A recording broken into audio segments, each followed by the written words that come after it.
person's number one job is their own happiness. Yes. The longest and most significant relationship that you're ever going to have in your life is the one that you have with yourself. So your happiness, your fulfillment, your health all matter.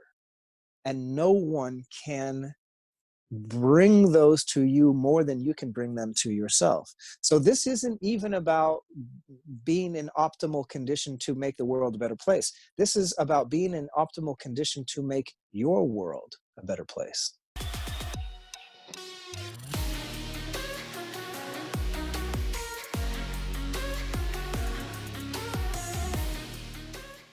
Today's guest is Shannon Graham, a transformational coach and leadership expert that went from being homeless to now changing the world by tackling impossible projects and creating expanding leaders. So if you want to learn how to lead and live from abundance and take your life to the next level, you're going to love this episode. So Shannon, welcome to the show. Thank you so much for having me. I'm super excited to have you. So I want to dive, before we talk about leadership and all that, I want to dive really quickly into your own story. Because I think this process that you went through of going, from being homeless in New York to identifying your gifts and then taking massive action to create this life that you have now is just absolutely mind-blowing. So can you maybe take us back for a moment to a time, you were, first in that school bus, then being homeless in New York, and how you started to identify your gift and live from that? Yeah, I grew up in a family that didn't have a lot of money, and so there was actually a period of time where we lived on a school bus, on an old school bus. So to all of you? My whole family, yeah. Yeah, wow. And after high school, I moved to New York City, and I was pursuing a career in fashion. And I was actually homeless in New York City for a while as well. And so, you can really sum it all up by saying my childhood was pretty well acquainted with some adversity. And what I realized about that was there was a difference between what was happening outside of me and how I could show up to it and how that could change things. And so rather than being kind of a thermometer in a way, I decided to become a thermostat. Love that. And I essentially thought to myself, what's the most valuable thing that I can bring to the world?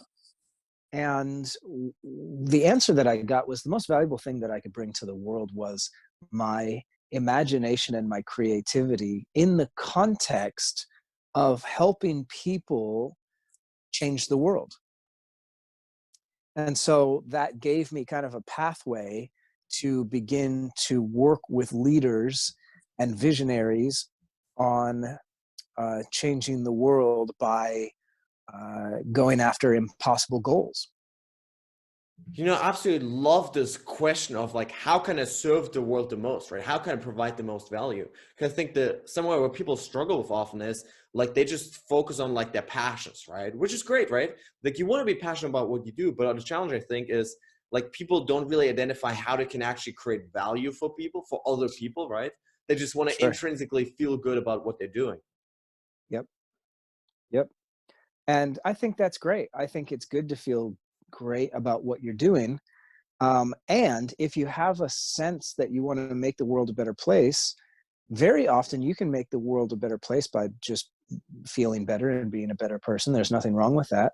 But if you have a desire to change the world, then it would be useful to think about, how can I take this intrinsic good feeling and translate it in a way that's useful to other people?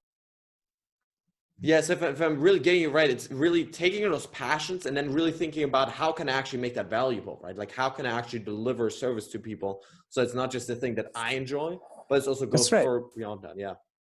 Think about an artist, right? An artist could be a music artist, or it could be a visual artist. What if some of the greatest artists of all time just kept their artwork to themselves? Well, then the world would never be able to benefit, right? That's value that the world wouldn't be able to experience. And so, you know, it's pretty easy for artists because they create something and they look at it and they go, wow, this brings me some feelings and some joy. I bet if I share this with other people, hopefully they'll feel the same way. So Yeah, for sure. that's you know, that's kind of clear when it comes to artists, but in a way, we are all artists. And so the question is, what is the art that I'm bringing to the world? And, you know, how do I share that in a way that creates the most impact? Yeah, for sure. So once people identify, like, this is the art I want to bring into this world, how do they then go about actually doing that? Because what I find is so many times people are stopped because of imposter syndrome, because they don't feel good enough. They don't feel like they're actually valuable enough. Their work isn't good enough. So how can people overcome that? Well, they have to be their best source for value. So what they must fundamentally come to the conclusion that there is no person or no amount of money that can make them feel more valuable than they can make themselves feel. Love that. And when that's the case, then the money and the admiration of other people actually means something. It doesn't actually mean anything unless you already have the capability to do that for yourself. So yeah, it's really critical to install an operating system where you are your greatest source of value. Yeah, and that really brings us to this idea of the expanded leader, right? Of leading from abundance, leading from overflow, and actually having enough yourself rather than just looking at the outside. So, can you share with us a little bit about what you mean by the expanded leader and how we can learn to make that shift in our lives? Of course, we can trace some of the flawed ideals of leadership back very far. And the biggest, maybe not the biggest, but certainly one of the biggest flaws that I see in leadership is this idea that the leader must sacrifice themselves. And we see that a lot in our culture. You see this a lot with mothers. Mothers sacrifice themselves for their families. Yes. And as a result, they're very depleted. Leaders do this for their companies a lot. They will sacrifice their, you know, if you look at kind of the stereotypical founder of a fast growth company, they sacrifice their health, they sacrifice their family, they sacrifice their relationships. Very often they sacrifice their happiness and their fulfillment, Yeah. all for something bigger than themselves. But it's flawed because they've left themselves out. So it's kind of silly, right? Like, if the idea is you want to change the world, but you exclude yourself, Yeah. then Very did you, counterproductive. it's a little counterintuitive. And from a leadership standpoint, the number one role of a leader is to make more leaders, not followers, right? And so if what you're doing is fundamentally projecting onto your people that the best thing that they can do is sacrifice their health and their happiness and their friends and their family and their whatever, that's probably not something that you want to perpetuate. That's probably not the best strategy for making the world a better place. Yeah, so there's two themes I'm really hearing out of this. So one is sort of this happiness and taking care of yourself theme, right? Which, like, I think, like you mentioned, so many leaders, so many people in general, right? They forget that, like, the way to really live at their best, to become the best version of themselves, is by, first of all, taking care of themselves, by loving themselves, by being happy and healthy and fit and energized, because that's really the only way they're going to produce results. And then the second thing is that I'm really hearing out of this is that to be an effective leader, you have to show up as a role model, right? And role model good leadership, role model a way for people to actually lift them up rather than bring them down. That's right. There's a third piece that you might be missing that I think is important. A person, not even a leader, but a person's number one job is their own happiness.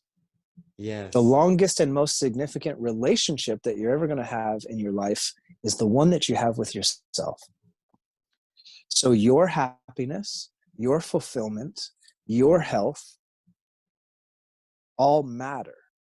And no one can bring those to you more than you can bring them to yourself. So this isn't even about being in optimal condition to make the world a better place. This is about being in optimal condition to make your world a better place.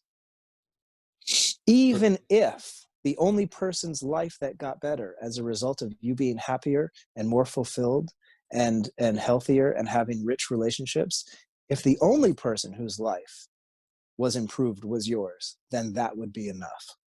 But the truth is, it obviously goes beyond that, right?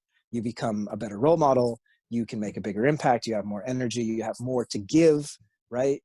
So that's all true, but that shouldn't be why people do it, because you're still bypassing yourself. Oh, I get it, Shannon. I should give to myself so that I have more to give. No, you should give to yourself so that you have more, period. Yes.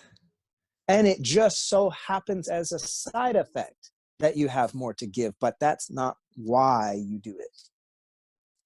Yes, absolutely love that. I think that's such an important key aspect to life. And there's this super group graphic that I saw recently that basically, sort of mentions all these external goals people chase, whether it's building a company, finding a dream partner, whatever, right? And if you take all these external goals people are focused on, and you really ask yourself over and over again, why do you want that? Why do you want to build that company? Well, because I want to, make money. Why do you want to make money? So I can retire early. Why do I want to do that? So I can spend more time with my family. Why do I want to do that? Well, because I want to be happy. At the end of the day, I think everything that we do and look for on the outside is ultimately to feel good about ourselves. And yet we think we need to sacrifice that happiness and that joy right now so that one day we'll find it. But I think that's a very flawed assumption. You're right. There's two parts to that are important to recognize. The first is, if you fundamentally lack the ability to fill yourself up from the inside, then you will seek external means to do that. And it's fundamentally flawed because you're trying to fill from the inside from the outside, and you cannot do that. But there's more to it than that. If someone comes to me and they say they want to make more money or they want a fancy car or a fancy house, that's okay. If they can internally be overflowing. Yes. It's okay to want a nice car. We live in a physical world. We live in a material world. It's okay to want money. It's okay to want to take trips. It's okay to want a nice house. It's okay, as long as it doesn't come from lack, as long as you're not trying to fill a void that no amount of money or houses or cars will ever fill. Do you know who Osho is? Osho, never heard of. Osho is an Indian guru. He's probably one of the most famous Indian gurus. And very, very spiritual. He also had 90 Rolls Royces. Wow. Because he believed that all of your desires are God seeking to express himself. So whatever you want, whether it's money or to be one with God, it's the same. As long as you are internally full, then your desire is your expansion seeking to express itself. Wow, love so the that. desire itself is not bad, but it becomes bad if the reason is off. The right thing for the wrong reason is still the wrong thing. Right? I want to be For one sure. with God. That sounds really cool and that sounds really spiritual and awesome, right? But if the reason is because you feel bad about yourself and it's just a good distraction from feeling bad about yourself, then it's not a good reason. For sure. Absolutely love that. It makes me think of this great quote by Jay Shetty. He said something along the lines of, the goal is not that you own nothing. The goal is that nothing owns you. That's right. And I absolutely love what you're saying here. This distinction, right? That chasing success, chasing money, all that stuff is cool as long as you're actually overflowing from the inside before that, right? So it's sort of just this additional thing, but it's not there to fill a lack of internal love or internal joy. That's So right. how do people then begin to create this internal joy? What does that internal work look like? I think part of the problem is people think that it's work. What do you mean They, by that? well, think about it. If I asked you to close your eyes and to just focus on the feeling of joy, Yeah. can you feel it? Yes. How much work did that take? None. Let's try again. Close your eyes. I want you to imagine the feeling of being deeply worthy. Oh yes. How much work did that take? No work at all. Do you see the problem? Yeah. People think that the inner game takes work. It doesn't take work, but it takes guidance. I had to guide you to that moment for you to feel it. You probably weren't going to feel it if I didn't guide you to it, right? Yeah. So it's really So this intention to create that. Is that's that right. what you saying? That's right. That's right. That's right. Desire. Desire. I have a desire to feel that. You could have felt that at any moment, but you didn't. Why? Not because you didn't want to, but simply because you didn't choose to. Yes. Right? So, but if you choose to, if you become aware and if you have a desire and you become intentional, then you can choose to. And in that instant, you can feel different. No work necessary. Absolutely love that. So what does that process look like for you? Do you have certain emotions that you want to create on a daily basis and you keep reminding yourself of that like every couple of minutes, or what does that look like for you? Well, I have what I call a static and a fluid practice. Okay, so the question is, how do I want to feel? And then you don't judge what comes up. You don't think about it. You don't wonder if it's practical. You don't wonder if anyone else is doing it. You just ask yourself, and this is a practice just in itself. Being honest, being brutally or beautifully honest with what you want. So few people have the ability to do that. So few people have the ability to just be radically honest with what they want Yeah. because they think they don't deserve it, or they think it's hard, or they or whatever the story is, right? So the question is, how do I want to feel? And just be honest. I want to feel grateful. I want to feel worthy. I want to feel excited. I want to feel abundant. I want to feel powerful. I want to feel confident. Whatever. Okay, great. Well, that feeling is available to you right now, right? For sure. And all you have to do is take responsibility and be intentional to tune into it. Okay, great. It's like a radio station. Back in the day, before MP3 players and phones and CDs and even cassette tapes, you just had the radio. And in order to hear a certain station, in order to hear a certain type of music, you had to know the radio station number. You had to be able to tune into the specific number in order to hear the music. And if you were one number too high or one number too low, what happened? You Just couldn't hear the music. nothing. Nothing. Static. Right? So the feeling that you desire exists at a certain frequency. And your job, number one, is first to just become aware of it. Some people don't even know what worthiness really feels like because they don't feel it hardly ever. So the first thing you got to do is get aware about how that feeling feels so that you know what the station is. If you don't know the number of the station, you're kind of screwed, right? Yeah, totally. So you got to get the number. But then I have what I call a static practice and a fluid practice. So the first thing I do in the morning, it's static, meaning it doesn't move. Something that's static is still, it's stationary, right? Like when you meditate, you sit still, you close your eyes, you're not doing anything. And the reason is because that moment is very intentional. You want to be very responsible. You want to show up to that moment as powerfully as you can. That's why you don't try to meditate while you're driving your car. That'd be a bad idea, Yeah. right? So it's a static practice. So you give yourself the best opportunity to tune in. Let's just say 15 minutes. Okay, I want to feel abundant and I want to feel worthy. I want to feel confident and I want to feel clear. Whatever your feelings are, whatever your words are. Okay, great. You know what they feel like. You tune into them for 15 minutes. And for 15 minutes, all you do is just feel it. That's it. Just feel it.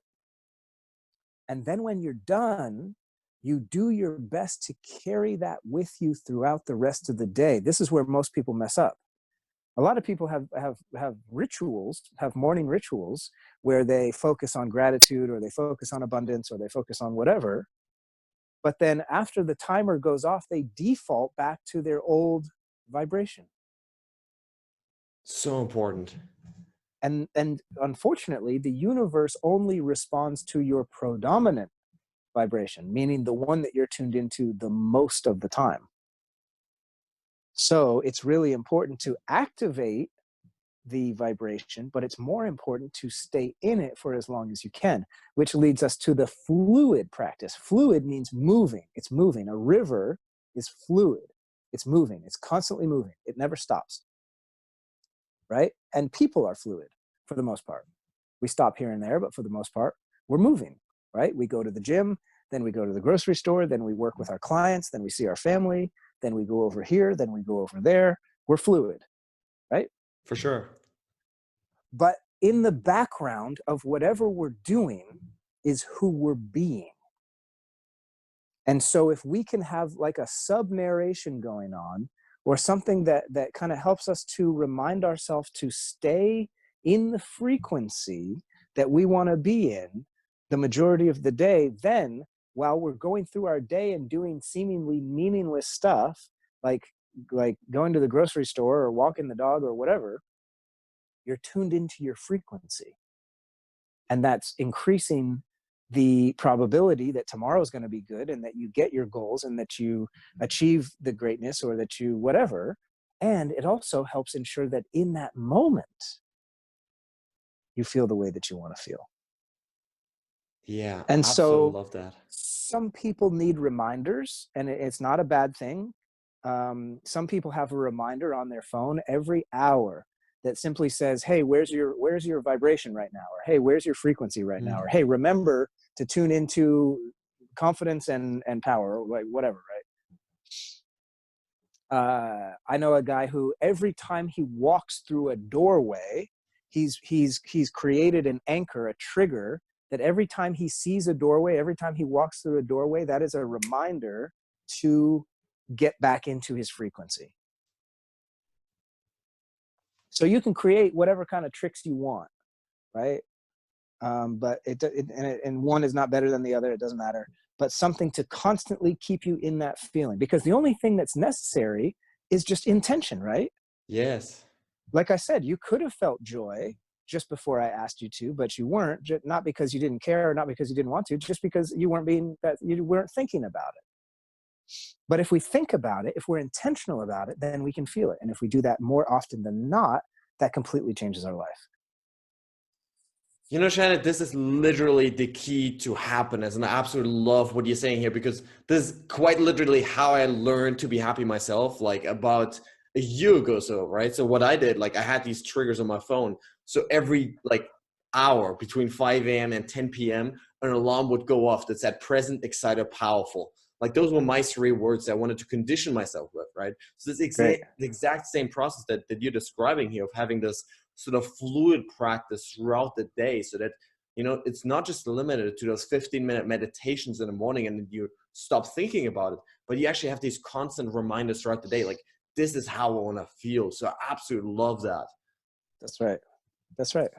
Super cool. Now on the show, I want to switch gears here a little bit. We always Yep. love to celebrate failure as a stepping stone to building more character, building more resilience. So do you, throughout your life or career, have a favorite failure? Definitely one of them is I was invested in the foreign exchange market at one time, and was doing very well with that. Um, and the success of that was taking away from my focus on making the world a better place. Wow. And so one day, um, I made a trade that essentially wiped out my entire account. Wow. How did that feel? And devastating, devastating. And then it was devastating. And then almost immediately after, it was a relief and it was excitement because I felt like I could get back to work. So it's one of my favorite failures because it reminded me that money is not the answer to everything. And this is, again, where a lot of people go wrong. People are like, oh, money's not the answer. Money is the answer to a lot of questions. For sure. Let's not get it twisted. Money solves a lot of things. It can solve hunger. It can solve water. It can solve energy. It can solve a lot of stuff, important stuff. So anyone that tells you that money doesn't matter doesn't have it. Money matters, but it's not everything. As the venerable Kanye West once said, having money's not everything, not having it is. Yes. Right? So I realized that I wasn't getting everything that I wanted. And this is where people mess up on the other side. They think money solves everything. Some people think money is something to be avoided, that it's evil. And some people think that it just solves everything. Well, it's neither. It's not bad. And it can help you do some really good stuff, but it's not everything. It's right in the middle. And I woke up to that. And that was super valuable. And that was a failure that I didn't know existed in my mindset until I got that big punch in the face. Yeah, I absolutely love it because I think it's oftentimes these failures, right, that make us realize our limited perspective of the world, that make us realize that the way we've been going so far isn't actually the way that we authentically want to live our lives. So That's I right. love what are you saying here, right? About like finding that middle ground between it's this almighty thing and it doesn't matter at all. It's usually the middle, right? That Yep. where the actual truth lies. Yep.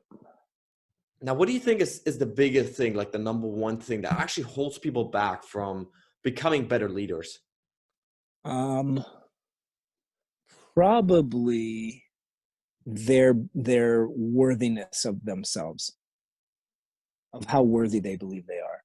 Because you can only expand as a leader, uh, as a visionary, to the degree that you are willing to receive.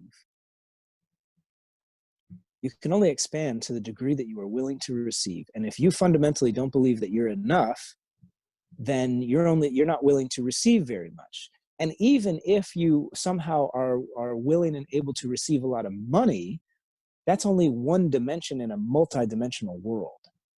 And so your leadership gets pretty uh, stunted, if you will. Yeah. And so the best thing that you can do as a leader is to say, okay, the more worthy I believe I am, the more I'm willing to expand in all these different ways, the more I can show up for other people, including myself, and not only create great impact in the world, not only create great income in the world, but create a great example to how people can not only achieve, but how they can be. And I think Yes. that's really what makes the difference. I absolutely love this process of going from always trying to give more, right, to actually accepting that it's okay and it's necessary to get, also to receive, to take things in, whether it's happiness or money or whatever else. So Well, absolutely love let's that. think of it like this. Which one is more important, inhaling or exhaling? Inhaling, yeah. Both. It's a trick question. True. What if, You got me there. what if all you did was just inhale? Yeah, that's not good. Wouldn't work. What if all you did was just exhale? Wouldn't work. So which one is necessary? Both. Which one is most important? Both. Which one should you do equally? Both. This is the real kicker, my friends. If you want to get any value out of this podcast, it's this right here. What I am helping the world move towards is a reality where people are receiving just as much as they're giving. That's the key, because it's a circle, right? Breathing, you breathe out and you breathe in. It's a continuous flow. And the world has gotten so obsessed with giving. And it's because fundamentally they don't believe that they should get. They don't believe they're worthy to receive. So it actually becomes kind of easy to give when you don't think you can get. That's kind of your default, right? Yeah. In a way, it's creative avoidance. You're creatively avoiding dealing with and reconciling your worthiness. So instead you just give. And it looks really cool on the outside, but underneath the hood, it's all messed up. Yes, absolutely love that. Now, Shannon, I know you have to go. So before I ask my final question, where can listeners connect with you online? You can find me on Facebook. You can find me on Instagram. You can find me on shannongraham.com. Those are the top places. Fantastic. Now, final question. What is your quest for greatness? So what's a big vision you have for your life? Well, it's really what I just said. It's at the end of my life to be able to look at the landscape of the world and know that I've helped contribute to make the world a place where people receive just as much as they give. And not just money, but I mean every kind of currency: love, significance, energy, passion, you name it, receiving all of that just as much as they give it. Imagine what the world will look like when that's the case.